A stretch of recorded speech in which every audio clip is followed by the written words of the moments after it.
साराय स्वानुभूत्या चकासिते चित्स्वभावाय भावाय सर्वभावान्तरक्षिदे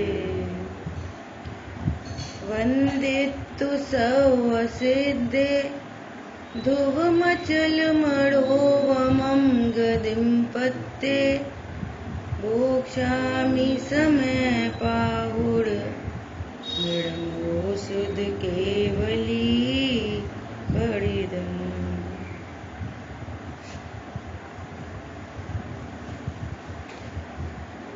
अपना महान भाग्य है कि आज हम लोग समय सार जी ग्रंथ का स्वाध्याय शुरू कर रहे हैं और ऐसी भावना है कि इस ग्रंथ की पूर्णता हो, आद्योपांत इसका बराबर स्वाध्याय हो, है ना। ये द्रव्य स्वाध्याय और हमारी परिणति समय सार स्वरूप भगवान आत्मा को जाने, समझे, अनुभव करे, बराबर से निर्णय करे, ये हमारी भाव स्वाध्याय है ना। तो एक बात तो ये है कि सभी से इस बात की अपेक्षा है कि जो इसमें प्रस्तावना दी है स्टार्टिंग में, समय सार जी ग्रंथ की प्रस्तावना, उसमें कुंद कुंद आचार्य देव का परिचय, उन्होंने क्या क्या ग्रंथ लिखे, उनका मंतव्य क्या है और विदेश क्षेत्र जाने वाली घटना, ये सारी चर्चा प्रस्तावना में आई है। तो ये प्रस्तावना सभी को पढ़ना चाहिए। तो सभी लोग प्रस्तावना को पढ़ें और प्रथम समय सार ग्रंथ का परिचय देते हुए अपन चर्चा शुरू करेंगे। ये समय सार जी ग्रंथ कुंद कुंद आचार्य देव द्वारा रचित है। आज से 2500 वर्ष पूर्व कुंद कुंद आचार्य देव ने इस ग्रंथ की रचना की और उसके 1000 वर्ष के बाद अमृतचंद आचार्य देव ने इस ग्रंथ की टीका की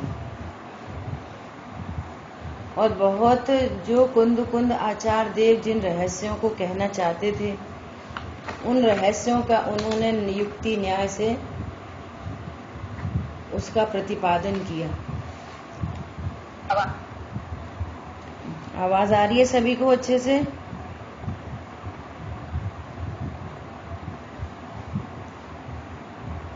और उसके बाद जयचंद जी छावड़ा ने इसका भावार्थ किया हिंदी में। तो इस एक ग्रंथ में 3 रचनाएं हैं, कुंद कुंद आचार्य देव की, अमृतचंद आचार्य देव की टीका और जयचंद जी छावड़ा का भावार्थ।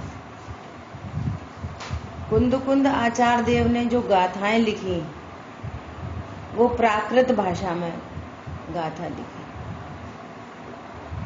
और उस समय की डेली बोलचाल की जो भाषा थी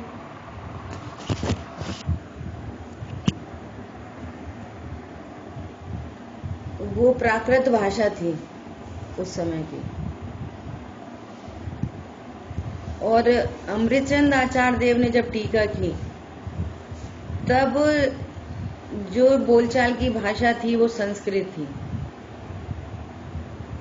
तो अमृतचंद आचार्य देव ने संस्कृत में टीका की और अमृतचंद आचार्य देव की ये खास बात रही कि जब उनको किसी गाथा के आगे उसकी सूचना करनी होती थी कि अब ऐसी गाथा आ रही है, तो उन्होंने श्लोक लिखे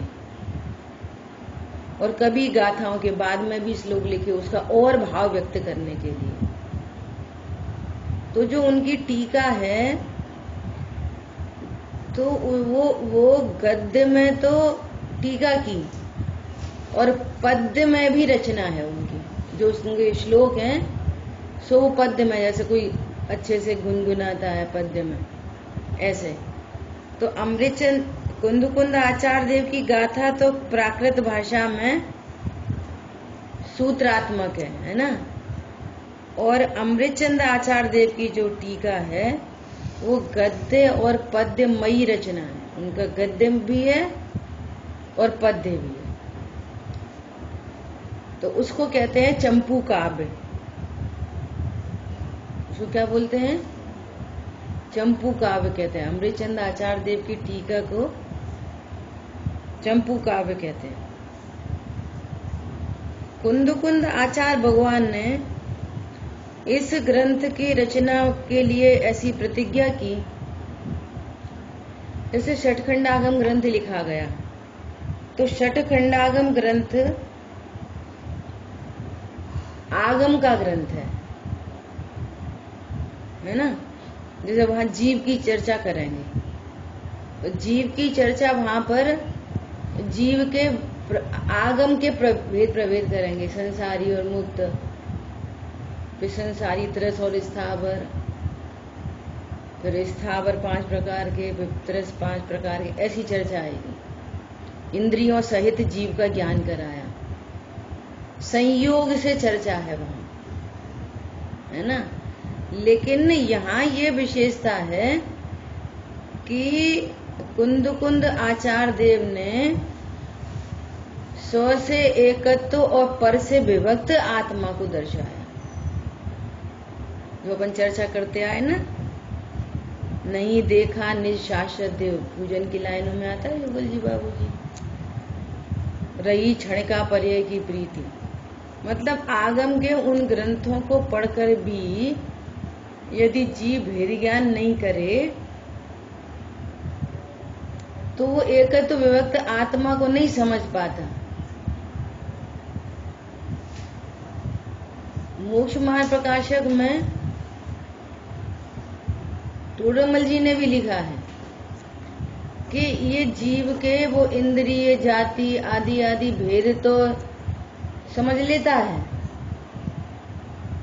हाँ सही बात है। देखो ये 1 इंद्रिय, 2 इंद्रिय, 3 इंद्रिय, 4 इंद्रिय, हम लोग संगी पंचेंद्रिय, हम मनुष्य हैं। ऐसे भेद प्रभेद तो जान लेता है मनुष्य, नार की, देव, त्रियंच।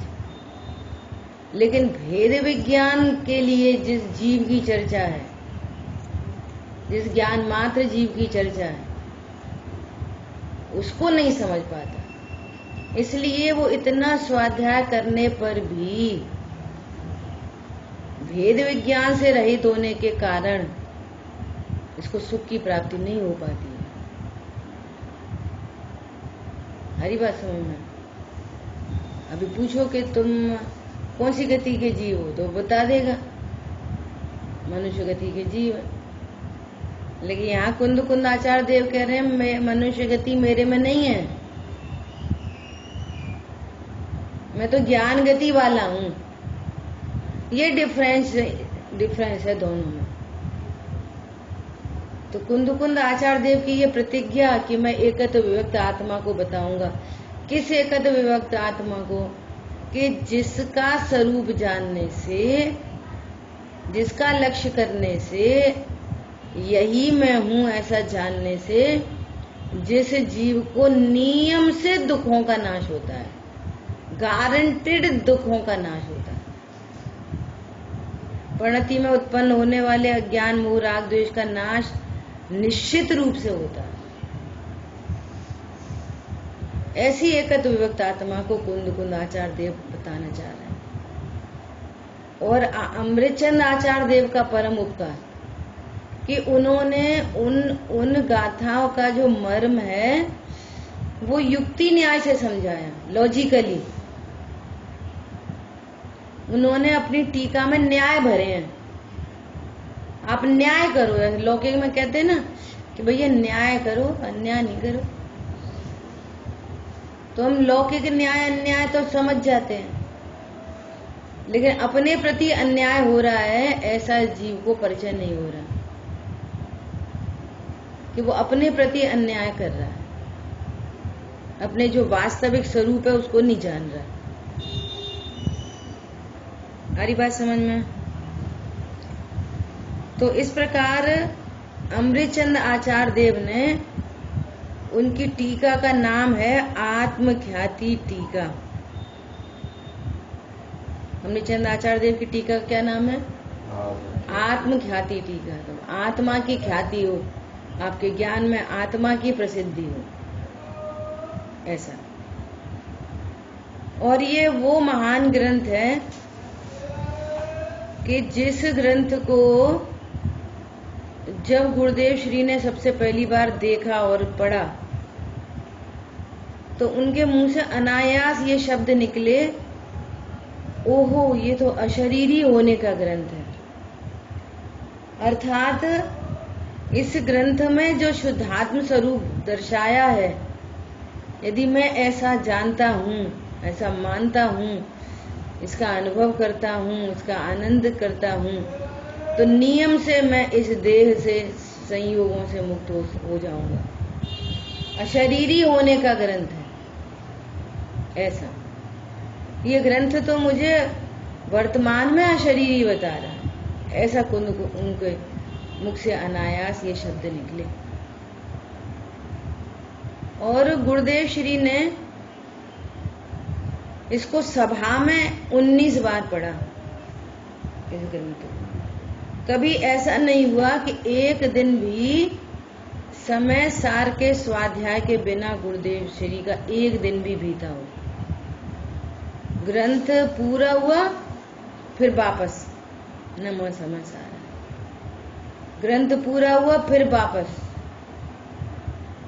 मतलब इस ग्रंथ का स्वाध्याय बार बार बार बार करते वो उनको कभी ऐसा नहीं लगा कि अरे ये तो अपन पढ़ चुके, इतना उनको रस आता था। इसलिए चर्चा तो और ग्रंथों की चल रही थी कि ये ग्रंथ लेंगे, ये ग्रंथ लेंगे, उनका भी योग्यता आएगी तो वो भी चर्चा करेंगे। इसलिए मन हुआ कि नहीं, समय सार का ही ग्रंथ का स्वाध्याय करना चाहिए। तो जितने लोग अभी हैं सुन रहे हैं, तो ऐसा बिल्कुल नहीं समझें कि इतना बड़ा ग्रंथ ले लिया, कठिन ग्रंथ है, ऐसा बिल्कुल विचार नहीं करें। जब हमारी भी शुरुआत हुई थी तो हमारी शुरुआत भी इसी ग्रंथ से डायरेक्ट हुई थी। भैया ने ऐसा नहीं विचार करा था कि पहले ये पढ़ा रहे हैं कि वो पढ़ा रहे हैं। वो जो पढ़ा रहे थे, उनकी गद्दी पे जो विषय चल रहा था वही अपन सुनते थे, है ना। तो अपनी कोशिश ये रहेगी कि बिल्कुल सरलता से चर्चा चले एक बार, और जहाँ कहीं भी बेसिक फाउंडेशन के जो सिद्धांत है, यदि उनकी आवश्यकता पड़ेगी तो अपन बीच बीच में चर्चा करेंगे। जहाँ निश्चय व्यवहार की चर्चा आएगी तो निश्चय व्यवहार के स्वरूप को समझने की कोशिश करेंगे। और इस ग्रंथ में कुंद आचार्य देव ने ये वाली बात पहले ही कही है कि ये ग्रंथ कोई सम्यक दृष्टि ज्ञानी धर्मात्मा साधुओं के लिए नहीं लिख रहा हूं मैं,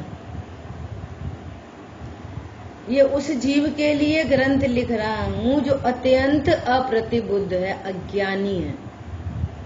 ये ज्ञानियों के लिए नहीं लिखा गया सो कठिन है, कठिन है, बड़ी बड़ी बात है। समय सार के नाम को सुनते से ऐसे लगता अरे इतना भारी ग्रंथ, इतना बड़ा ग्रंथ। हरी बात समझ में क्या बोल रहे हैं वो? अत्यंत अप्रतिबुद्ध, अत्यंत शब्द लगाया, अत्यंत अप्रतिबुद्ध, उसके लिए ये ग्रंथ है। जिसने देह से भिन्न आत्मा को कभी जाना नहीं, कभी सुना ही नहीं, उसके लिए ये ग्रंथ है ना। तो इस तरह से बिल्कुल शॉर्ट में एट अ ग्लांस अपन ने थोड़ा सा परिचय करने की कोशिश की है और इसका स्वाध्याय करते हैं। देखो, नमः समय साराय श्रीमद् भगवत कुंद आचार्य देव विरचित श्री समय सार। दूसरी बात क्या है कि इस ग्रंथ की जो शैली है वो कुंद आचार्य देव ने नाटक के रूप में किया है। कि अब रंगमंच पे जी प्रवेश करता है, अब रंगमंच पे अजी प्रवेश करता है, ऐसे नहीं, कुंद कुंदाचार्य देव, है ना। तो और जो विशेष बातें होती चलेंगी, वो अपन चर्चा करते रहेंगे।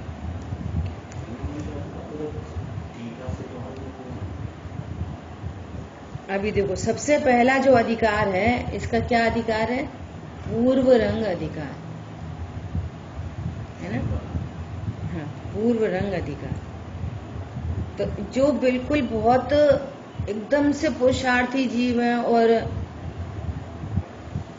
अति विस्तार वाले जीव नहीं है, तो जो पूर्वंग अधिकार में जितनी गाथाएं हैं, तो उतने में उनने पूरा समय सार बता दिया पूर्वंग अधिकार में। और फिर कह रहे हैं कि विस्तार रुचि के लिए फिर मैं आगामी गाथाओं को कहता हूं। श्रीमद अमृतचंद्र सूरी कृता आत्म ख्याति।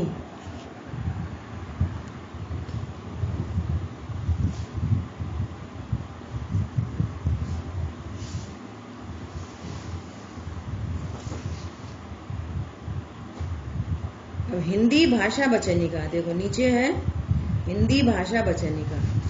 तो जो इस ग्रंथ के जो भावार्थकार हैं, उन भावार्थकार ने भी अपना मंगलाचरण किया है। वंदित्व सर्व सिद्ध, ये कुंद आचार्य देव का मंगलाचरण है। जो पहली गाथा है इस ग्रंथ की, पहली गाथा वंदित्व सर्व सिद्धे, ये कुंद आचार्य देव ने मंगलाचरण किया है। मैं सब सिद्ध भगवंतों को नमस्कार करता हूँ। मंगलाचरण का अर्थ होता है कि कोई काम शुरू करने से पहले, अच्छा काम शुरू करने से पहले हम अपने इष्ट देव को याद करते हैं। और नमः समय सारा है जो संस्कृत में लिखा है, ये अमृतचंद आचार्य देव ने मंगलाचरण किया है। टीका करने से पूर्व अमृतचंद आचार्य देव ने मंगलाचरण किया है। तो उनका मंगलाचरण है नमः समय सारा। ये अमृतचंद आचार्य देव का मंगलाचरण है। और हिंदी भाषा वचनी का जो हिंदी में अर्थ किया है ना, जो भावार्थकार हैं जयचंद जी छावड़ा, इन्होंने हिंदी में इसका मंगलाचरण किया। तो अपन पढ़ते हैं। श्री परमात्म को प्रणमि शारद सुगुरु मनाए, समय सार शासन करूं देश वचन मैं भाई। श्री परमात्मा को प्रणाम करके शारदा सुगुरु देव, शास्त्र और गुरु, इनको मैं नमस्कार करता हूँ। और समय सार जी का जो भावार्थ है वो मैं देश वचन, मतलब हिंदी भाषा में, सरल भाषा में इसका भावार्थ करता हूँ। ऐसा अभी देखो, शब्द ब्रह्म पर ब्रह्म कई वाचक वाचनियो, मंगल रूप प्रसिद्ध है नमो धर्म धन भो। क्या कह रहे हैं? ये जो ग्रंथ है ना, अभी बात की थी कि हम ऐसी भावना भाते हैं कि हमारा द्रव्य स्वाध्याय भी पूरा हो और भाव स्वाध्याय भी पूरा हो। द्रव्य स्वाध्याय क्या है? इधर बैठो। द्रव्य स्वाध्याय क्या है कि हमारे शास्त्र जो ग्रंथ है, ये इसका हम आद्योपांत स्वाध्याय करें। और भाव स्वाध्याय क्या है कि इसमें जो ज्ञान स्वरूपी भगवान आत्मा समय सार दिखाया, वो हमारी परिणति में जानने में आए, हमें उसका निर्णय हो, उसका अनुभव हो। तो कह रहे हैं ये जो शब्द है ना, ये जिनवाणी द्रव्य श्रुत जिनवाणी, ये शब्द ब्रह्म है। ये क्या है? शब्द ब्रह्म। और परम ब्रह्म मतलब शुद्धात्मा। इन दोनों में वाचक वाच्य नियोग संबंध है। क्या संबंध है? वाचक, वाचक मतलब बताने वाला, वाचक। और उसका वाच्य कौन है? जैसे बोला नींबू, तो शब्द, शब्द नींबू, नींबू शब्द, तो वो शब्द क्या है? वाचक। और नींबू शब्द सुन के उसका वाच्य कौन है? कि नींबू नाम की वस्तु। वाचक और वाच्य क्या होता है? शब्द हैं वाचक, कहने वाले, बताने वाले, वाचक। और उन शब्दों में और वस्तु में संबंध होता है। वाचक वाच्य, इसको वाचक वाच्य नियोग कहते हैं। इनमें क्या संबंध है? कि वो शब्द वस्तु को बताते हैं। नींबू शब्द लिखा, और वो लिखते हुए लिखा हुआ पढ़ रहे हैं, है ना? तो जब उसको पढ़ रहे हैं तो हमारे को वस्तु ख्याल में आती है।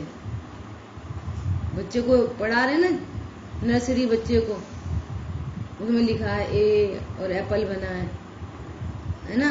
तो वो ए और वो जो वो लिखा है वहां पे APPLE एप्पल, है ना? तो वो क्या है? शब्द ब्रह्म। और उससे किसका पता चल रहा है? एप्पल नाम की वस्तु। यहाँ आत्मा के केस में ये शब्द ब्रह्म है और शुद्ध आत्मा परम ब्रह्म है। ऐसे भी किसी ने ऐसा बोला, तो शब्द है, उसमें क्या है? शब्द तो हमें कुछ चुभते नहीं, लगते नहीं, कुछ उनसे कुछ चोट नहीं लगती, कोई शब्दों से चांटा नहीं पड़ता, कोई सुई नहीं चुभ जाती। लेकिन वाचक वाच्य नियोग है ना, तो कैसा भाव आसना होता है। अरे हरी सभा में पंडित साहब ने बोला, ये बच्चा बहुत अच्छा है, बहुत गंभीर है, वैसे स्वाध्याय करता है। तो भी तो शब्द है, उसमें क्या है? लेकिन वो शब्द सुन के कैसी गुड फीलिंग हो रही है? हो रही है गुड फीलिंग। तो ये क्या क्यों हो रही है? कि ये संबंध है, वाचक वाच्य संबंध है शब्दों में और उसके भाव में, उस वस्तु में। वाचक वाच्य नहीं होगा। ऐसे कोई बोल दे हाँ तुम तो ऐसे ही हो, तो समझ में आ जाती है हम तो ऐसे ही हैं, वो संबंधी दुख होता है। ऐसा संबंध है वाचक वाच्य संबंध।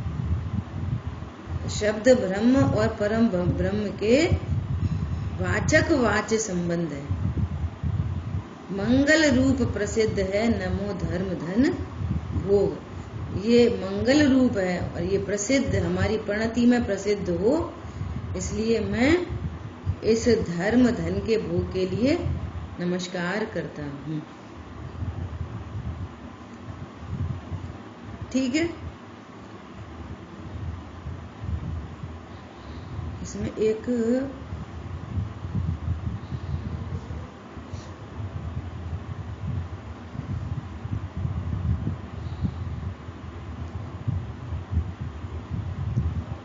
देखो आगे क्या लिखा है। शब्द अर्थ अरु ज्ञान समय त्रय आगम गाये। अभी 3 चीज है। क्या क्या? शब्द, अर्थ मतलब वस्तु, और हमारे ज्ञान में। ऐसे समय 3 प्रकार के, यहाँ समय शब्द आ गया। समय कितने प्रकार के कहे गए हैं आगम में? 3 प्रकार के। अभी यहाँ समय का अर्थ समझो वस्तु। समय मतलब वस्तु। तो एक तो शब्द, और एक नींबू शब्द, और नींबू अर्थ पदार्थ, और एक नींबू की पिक्चर हमारे ज्ञान में बन गई, है ना?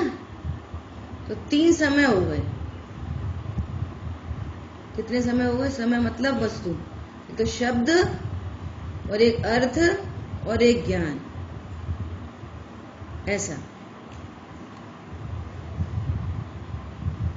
मत सिद्धांत रु काल भेद त्रय नाम बताए, इन्हीं आदि शुभ अर्थ समय वच के सुनिए बहु, अर्थ समय में ना जीव नाम है, सार सुनहु सहु। अब ये जो तीन जो ये कह रहे हैं ना, समय, ज्ञान, अर्थ और शब्द, तो इन सब में हमारे को अर्थ इनका ख्याल में आना चाहिए। क्या ख्याल में आनी चाहिए? अर्थ, वस्तु।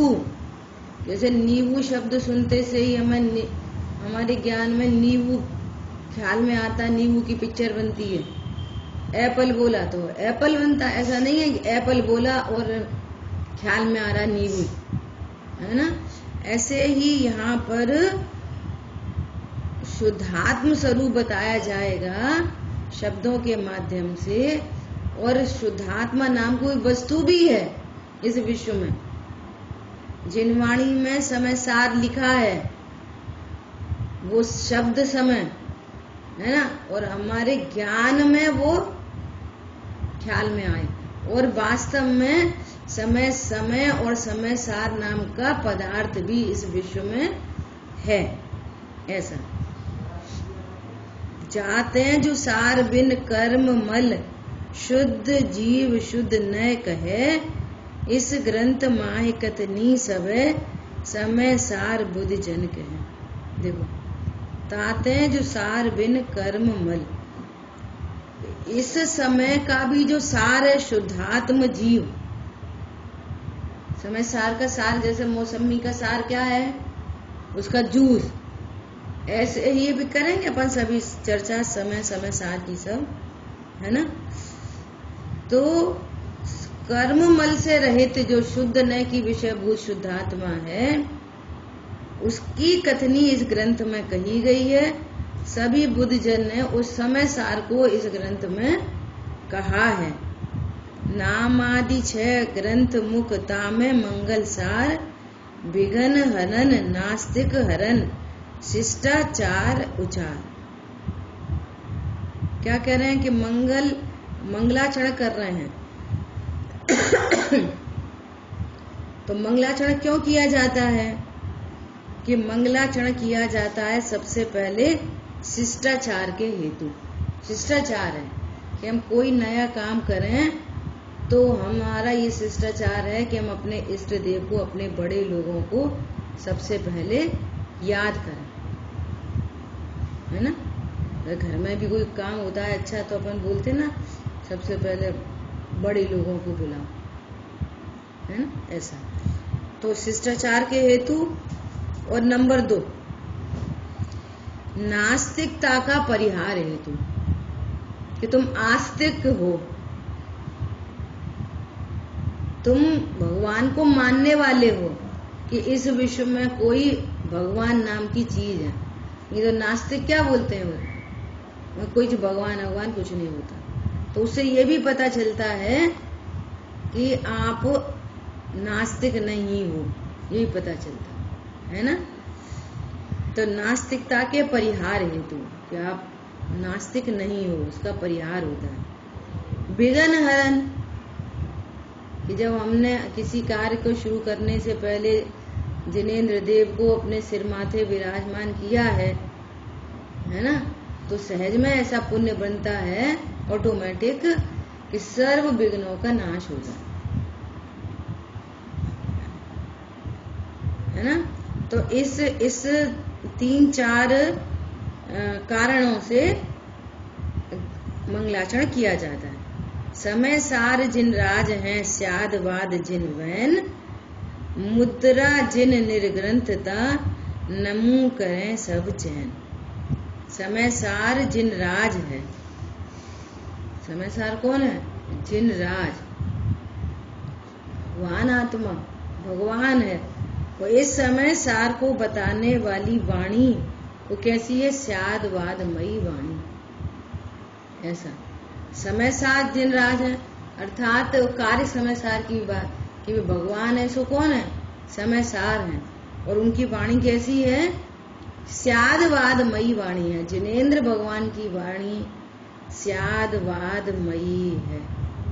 थोड़ी सी चर्चा आज स्टार्टिंग में अनेकांत और स्यादवाद की करेंगे, है ना। इस ग्रंथ को भली भांति समझने के लिए ये अनेकांत क्या होता है और स्यादवाद क्या होता है। अनेकांत का अर्थ है कि विश्व की प्रत्येक वस्तु कैसी है? अनेकांतमयी है। अर्थात अनेक का होता है एक से अधिक, और अंत मतलब होता है उसकी क्वालिटीज, उसके धर्म। प्रत्येक वस्तु कैसी है? इसमें अनेक धर्म है, उसमें अनेक क्वालिटीज हैं, ऐसा। वो अनंत शक्ति संपन्न है प्रत्येक वस्तु, है ना। अब चूंकि उसमें अनेक धर्म है, तो अनेक धर्म कैसे बोले जाएंगे? वस्तु तो अनेकांतमयी है, सो अपने में विराजमान है, अपने में परिपूर्ण। और स्यादवाद कहाँ होता है? स्यादवाद वस्तु में नहीं होता। स्यादवाद वस्तु में नहीं होता। स्यादवाद किस में होता है? उस वस्तु के कथन करने में।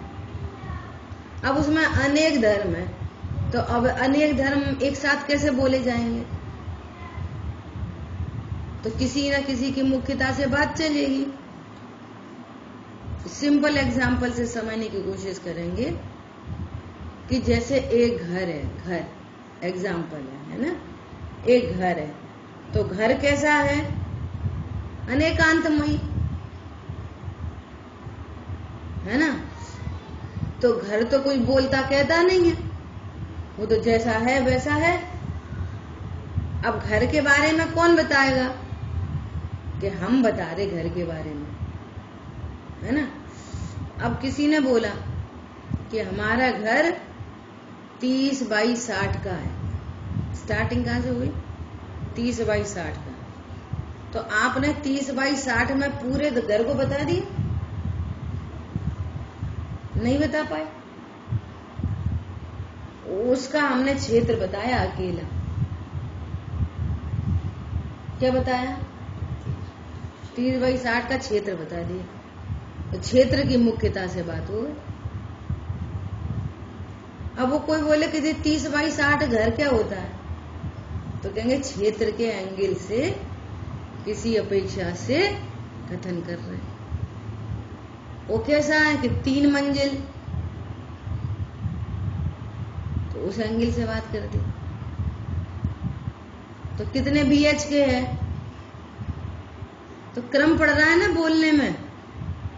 और हर बात में अब जो BHK की बात आई, तो आप उनके कर्मों की, वो कमरों की अपेक्षा बात कर रहे हो। कितने कमरे हैं घर में? घर तो उनमयी पूरी एक वस्तु है। द्रव्य क्षेत्र काल भाव मयी पूरी वस्तु है। उस मयी है, वो खंड खंड नहीं है। घर तो एक अखंड वस्तु है। तो वो जो अखंड वस्तु है वो अनेकांतमयी है। वस्तु अनेक धर्म है उसमें, वस्तु में। वो किसकी बात चल रही है? कि घर की। तो घर हो गया द्रव्य। किसकी बात चल रही है? घर की, घर। अब हम कह रहे हैं 30 बाई 60 और इतनी ऊंचाई, 3 मंजिल, ये क्या हो गया? क्षेत्र। कितना पुराना है? कब कब बनाया था? कि बिल्कुल अभी नया ही है, बिल्कुल अभी तो हमने किसी को पोजेशन नहीं दिया, पहली बार आप ही खरीद रहे हो। हमारा 10 साल पुराना, अपने लिए बनाया था, हम शिफ्ट हो रहे हैं। तो आप काल से चर्चा कर रहे हो उसकी, है ना। और अब बात चल रही है भाव की, कि क्या कॉस्ट है उसकी। पॉइंट समझ में आया? तो ये जो आपने जिस एंगल से चर्चा की है, तो ये स्यादवाद उसमें लगता है। कि हमने किस एंगल से चर्चा की, कि धन के एंगल से, उसके भाव के एंगल से चर्चा की, उसके क्षेत्र के एंगल से कर चर्चा की। तो वाणी में स्यादवाद होता है, वस्तु में नहीं है स्यादवाद। स्यादवाद कहाँ लगता है? वाणी में। और वाणी की मर्यादा है, लेकिन वस्तु अमर्यादित है। वाणी की मर्यादा, वस्तु में सारे धर्म एक साथ रहते हैं, लेकिन वाणी में एक साथ नहीं बोल सकते। और जिस अपेक्षा से बात की जाएगी वाणी में, वो एक नए से बात की जाएगी, उसमें एक अपेक्षा लागू पड़ेगी। ठीक है? वस्तु कैसी है? अनेकांतमयी, अनंत धर्मात्मक, अनंत क्वालिटी संपन्न।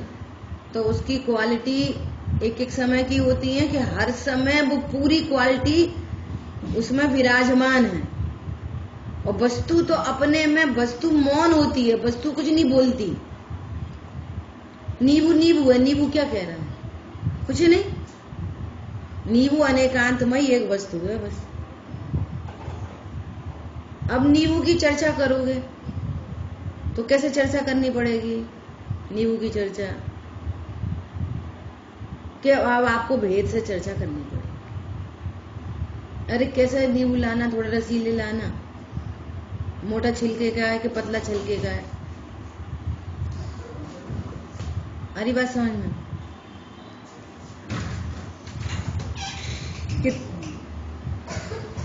कितने रुपए किलो है, कैसा है, कैसा नहीं है, है ना? तो ये सारी बातें भेद से होंगी। सारी बातें क्या से होंगी? सारी बातें भेद से। और उस प्रत्येक भेद में कोई ना कोई अपेक्षा होगी।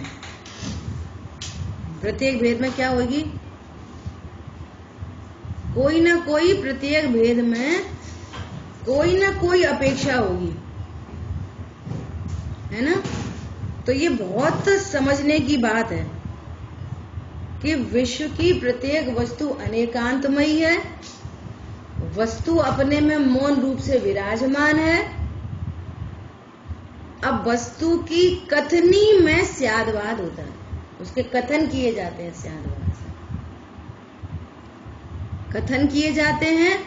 और ज्ञान में विकल्प भी भेद रूप होते हैं। जो स्यादमात्मयी वचन है ना, जो नय है, नय, वो नय कैसे होते हैं? ज्ञानात्मक, वचनात्मक। जैसे हम किसी से बोल नहीं रहे, लेकिन हम बैठे बैठे विचार कर रहे हैं कि वो घर कैसा है, घर कैसा है, कितना बड़ा है, उसका किचन तो बहुत अच्छा है, ये तो अच्छी बड़ी बनाई है, मॉड्यूलर किचन है, ऐसे बाथरूम है, ऐसे रूम है, बेडरूम ऐसा है, डाइनिंग ऐसा है। अभी किसी से बोल नहीं रहे, लेकिन ज्ञान में विकल्प चल रहा है, ऐसा है ना? तो स्यादवाद मतलब वचन में, स्यादवाद कहाँ होता है? वचन में। और वस्तु कैसी है? अनेकांतमय, निर्वचन। वस्तु रूप से विराजमान है। और अपना यहाँ पर चर्चा क्या है, अपने को समझना क्या है? शुद्धात्मा। तो शुद्धात्मा कैसी है? अनेकांतमयी। और कैसा है? अपने में विराजमान, अपने में। अब हम उस शुद्धात्मा को इस ग्रंथादिराज के माध्यम से उसको जानेंगे। और ग्रंथ में शुद्धात्मा को स्यादवादमयी शैली में कहा जाएगा।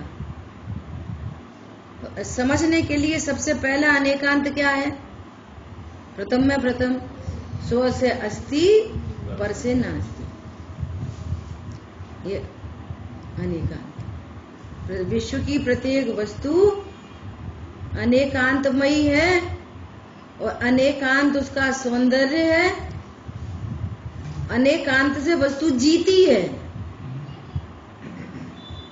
ये अनेकांत स्वरूप नहीं हो तो फिर सब गड़बड़ हो जाए। तो उसमें ऐसी शक्तियां हैं, ऐसे धर्म हैं, ऐसी क्वालिटीज हैं कि वस्तु कभी लीक नहीं होती। अपन जनरल भाषा में बात करो तो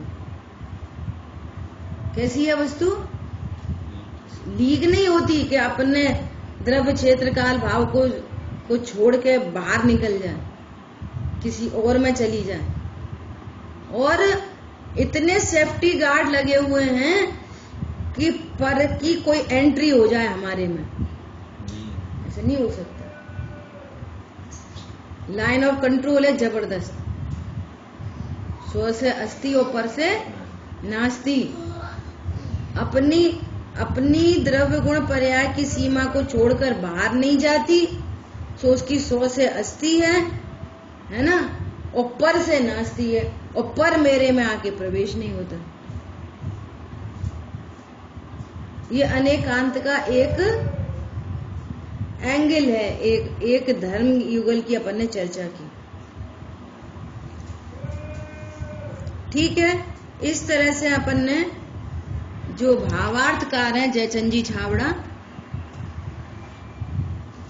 अपन ने उस भावार्थ को समझने की यहाँ पर कोशिश की है।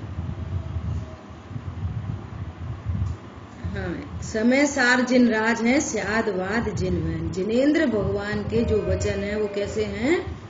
स्याद वाद मई हैं। प्रत्येक कथन, जो भी कथन किया जा रहा है, आपने बोला कि घर है ना 50 लाख का घर है, तो जो 50 लाख जो बोला जा रहा है वो किस अपेक्षा से बोला जा रहा है? भाव की अपेक्षा से। लेकिन जिस समय हम भाव की अपेक्षा से बात कर रहे हैं तब घर कैसा है कि घर तो अपने में घर रूप से विराजमान, घर तो घर है। जब उसके क्षेत्र की चर्चा कर रहे हैं, किसी अपेक्षा से चर्चा कर रहे हैं, क्षेत्र की अपेक्षा से, तब भी घर कैसा है? तब भी घर परिपूर्ण। हम उसके BHK के एंगल से चर्चा कर रहे हैं, तब भी घर अपने में परिपूर्ण। कितना नया है, कितना पुराना है, काल अपेक्षा से चर्चा कर रहे हैं, तब भी घर घर रूप से ही विराजमान है। अब इतनी सब चर्चा द्रव्य क्षेत्र काल भाव के भेद से, इतनी सारी चर्चा किसके लिए की जा रही है? उस घर को समझने के लिए कि ये घर हमारे मतलब का है कि नहीं, हमारे रहने लायक है कि नहीं। आपके घर के बगल में कौन रहता है कि भाई हमारी तो सब है ना जैन कॉलोनी है। अच्छा, तो अच्छा, कोई मुसलमान तो नहीं रहता आजू बाजू में कि नहीं, कोई मुसलमान नहीं है। बगल वाला घर बिल्कुल, बगल वाला भी जैनी का और सामने वाला भी जैनी का। पॉइंट पकड़ में आ रहा? तो इससे किसकी महिमा आ रही है? एग्जाम्पल में किसकी महिमा आ रही है? घर की, कि घर हमारे मतलब का है। ऐसे घर में रह के हम सुखी हो सकते हैं। ऐसे ही यहाँ पर आचार्य भगवान स्व से अस्ति पर से नास्ति उस समय सार को कहना चाहते हैं। और यहाँ तो स्व से अस्ति पर से नास्ति अद्भुत अस्ति नास्ति है। यहाँ तो परद्रव्य की अस्ति नास्ति की चर्चा तो दूर रहो। यहाँ तो कह रहे हैं अपनी ही पर्याय में उत्पन्न होने वाले परिणामों से मेरी नास्ति है और मेरी शुद्ध समय सार से मेरी अस्ति है। उस त्रिकाली ध्रुव भगवान आत्मा को यहाँ पे आचार्य भगवान बताना चाहते हैं। इस तरह से अपनी आज जयचंद जी छाबड़ा जी के भावार्थ पर अपनी चर्चा हुई है ना। अमृतचंद आचार्य देव का जो मंगलाचरण है, इसकी चर्चा अपन कल करेंगे। और सबसे हमारा ये अनुरोध है कि आप इसके बराबर से नोट्स बनाएं, है ना, और पूरा व्यवस्थित लिखें, जिससे वो आपकी खुद की प्रॉपर्टी बने। ये तो ग्रंथ कुंद आचार्य देव की प्रॉपर्टी है, उसके टीकाकार अमृतचंद आचार्य देव की प्रॉपर्टी है। अब वो सब चीजें हमारे ख्याल में आए, शब्द ब्रह्म ख्याल में आए तो परम ब्रह्म ख्याल में आएगा, क्योंकि उन दोनों में वाचक वाच्य नियोग है। टीका क्या होता है? टीका का अर्थ है कि जैसे कहते हैं टीका टिप्पणी, इस बात पर टीका टिप्पणी करो। लौकिक में बोलते हैं ना अपन, हाँ, एक्सप्लेनेशन है ना, उसका खुलासा सरल भाषा में। गाथा होती है शॉर्ट है, और टीका होती है एक्सप्लेनेशन उसका, है ना, विश्लेषण है, टिप्पणी का बड़ा और भावार्थ होता है उसका और इजी। जो टीका की गई उसमें से कंक्लूजन क्या निकला, वो भावार्थ है, वो और भी सरल होता है ना। ऐसा भैया आप बताओ, गाथा टीका पूछने वालों के हिसाब से नहीं, आप सच में कोई अच्छा विशेष अर्थ हो तो बताओ। टिप्पणी का विस्तृत रूप वो टीका है। हाँ, और गाथा को गाथा तो आचार्य देव ने जो संक्षेप में कम से कम शब्दों में अधिक से अधिक वस्तु रखी है। हाँ। सूत्र, वो सूत्रात्मक भी बोल सकते हैं ना। हाँ। तो वो हमें समझ में नहीं आई, तो हाँ। इसके लिए आचार्य अमृतचंद देव ने उसके एक एक शब्द को बोलने के लिए टीका मतलब जो गाथा है, गाथा आचार्य भगवान शॉर्ट में लिखते हैं, है ना। हाँ, और उसमें भाव, जैसे छह ढाला जी है ना, तो छह ढाला जी की दो लाइनों में कितने अर्थ भरे हैं। उसको वो तो सरल हिंदी भाषा में है ना। तो आज की भाषा सरल हिंदी भाषा है, और जैसे अपन छह ढाला जी को छंद आदि शब्द से बोलते हैं ना, गुरुदेव श्री तो उसको भी गाथा ही कहते हैं। गुरुदेव श्री ने सबको गाथा कहा। जैसे श्लोक पढ़ रहे हैं पुरुषार्थ सिद्धि उपाय में, पहला श्लोक दूसरा श्लोक, गुरुदेव श्री इसको भी गाथा कहते हैं, सबको गाथा कहते थे वो।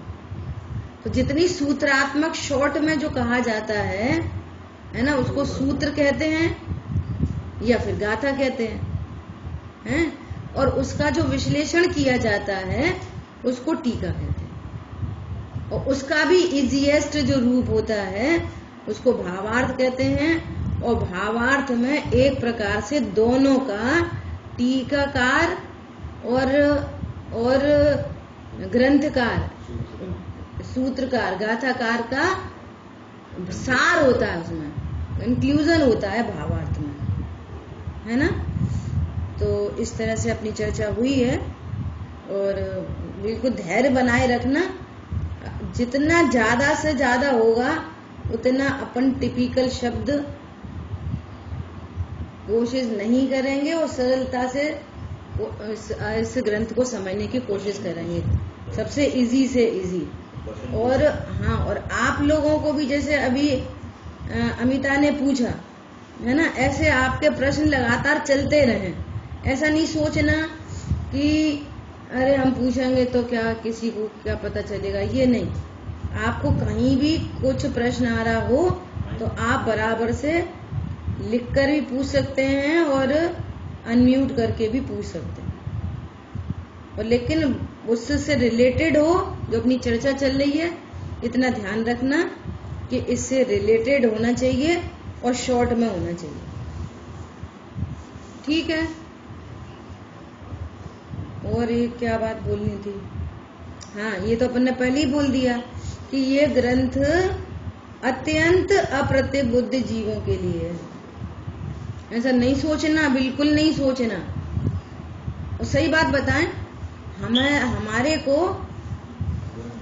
तो किसी ने प्रेरणा की थी, किसी व्यक्ति ने ऐसी प्रेरणा की कि भाभी जी आप तब तो हमारी कुछ स्वाध्याय वगैरह नहीं थी कुछ भी, तो उन्होंने हमसे ये बोला कि आप अपने जीवन में एक बार समयसार जरूर पढ़ना, और अगर आप समयसार नहीं पढ़ पाए तो आप ये सोचना कि आपका जैन कुल में आना बेकार चला गया। ऐसे उन्हें चलते चलते प्रेरणा कर दी थी ऐसी। तो अब हमने जब ये ग्रंथ देखा, समयसार, इतना मोटा समयसार ग्रंथ, तो हम सोच रहे कि ये हम कितने दिनों में पढ़ लेंगे, ये कैसे पढ़ लेंगे, इसको कौन पढ़ाएगा, कैसे करेंगे। इतनी जिज्ञासा हो गई। उन्होंने ये बोला कि तुम समयसार पढ़े बिना मर मत जाना, हिंदी में बोले तो आपका ये बिल्कुल जैन कुल में जन्म लेना बेकार हो जाएगा। ऐसा उन्होंने प्रेरणा करी थी। और कोई ऐसा बहुत बड़े कोई विद्वान ने नहीं करी थी, ऐसे अपने रोज मिलने वाले साथियों में, ऐसे जो खुद भी कोई बहुत बड़े स्वाध्यायी नहीं थे, उन्होंने ऐसा बोला था हमको कि आपकी जिज्ञासा को देखकर ऐसा लगता है कि आपको एक बार समय सार का स्वाध्याय करना चाहिए। हमारी स्टार्टिंग ही समय सार से हुई, नेचुरल, अपने आप, नेचुरली। ऐसा नहीं कि हमने किसी से बोला हो कि हमें भैया जब बैठे तो उनने जो कहा था पढ़ा, 100 पन्ना पढ़ ली, बस। फिर व्यवस्थित हो गया बाद में धीरे धीरे। ऐसा तो बिल्कुल ये मन में नहीं लाना कि वैसे भी कुंद आचार्य देव की प्रतिज्ञा है कि हम अत्यंत अप्रतिबुद्ध जीव के लिए इस ग्रंथ की रचना कर रहे हैं। और ये तो समाज में भ्रांति फैलाई गई है कि है ना कि ये मुनियों को पढ़ने का ग्रंथ है, ये गृहस्थों का ग्रंथ नहीं है। ये सिर्फ भ्रांति की फालतू की चर्चाएं हैं, ये इसमें कोई यथार्थता है नहीं। तो बिल्कुल भी मन में बहुत जिज्ञासा रखते हुए इस ग्रंथ का अपन लोग स्वाध्याय करेंगे और सरलतम की कोशिश रहेगी। और वैसे भी हम कोई विद्वान है नहीं, शास्त्रीय विद्वान, सरल ही अपनी बात। ठीक है। जिन वाणी के ज्ञान से सूझे लोकालोक, सो वाणी मस्तक नम सदा देखूं। बोलिए द्वाशांगमयी जिनवाणी माता की जय हो। सभी लोग 9 बार नमोकार मंत्र पढ़िए।